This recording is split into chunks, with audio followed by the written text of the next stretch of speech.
ஆடி மாதம் வந்துட்டாலே ஸ்பெஷல் நாளுக்கு குறையே இல்லை. இன்றைக்கி ஆடிப்பூரம் அன்னைக்கு ஊரில் இருந்து அம்மா வந்திருக்காங்க. கொஞ்சம் வெளியில் கூட்டிகிட்டு போக வேண்டிய வேலை இருந்தது. கூட்டிகிட்டு போயிட்டு வந்துட்டு ஈவினிங் போல் கோயிலுக்கு போகலாம் அப்படின்னு தான் பிளான் பண்ணியிருந்தோம்.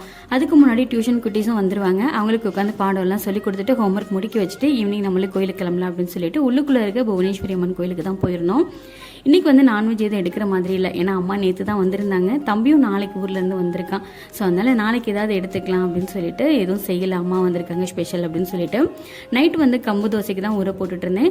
எங்களுக்கு நைட்டு சாப்பிட்றதுக்கு கோதுமை ரவை உப்புமா, மதியம் வச்சுருந்து வெண்டைக்காய் புளிக்குழம்பு இருந்தது. அதை வச்சு சாப்பிட்டு முடிச்சாச்சு. கம்பு தோசைக்கு வந்து என்னோட ரேஷியோ நான் இதுக்கு முன்னாடி விலாக்லேயே நான் ஷேர் பண்ணியிருந்தேன். இன்றைக்கி வந்து எல்லா மில்லட்ஸுமே வந்து மிக்ஸ் பண்ணி வந்து ஒரு அரை கப் அளவுக்கு சேர்த்துருக்கேன். ஸோ அதுக்கப்புறமா கொஞ்சம் வந்து ரீஃபில் பண்ண வேண்டிய பொருளெல்லாம் இருந்தது. இந்த மாதத்துக்கு தேவையான மளிகை சாமான் அரிசியோடு சேர்த்து 2500 தான் வந்திருக்கு.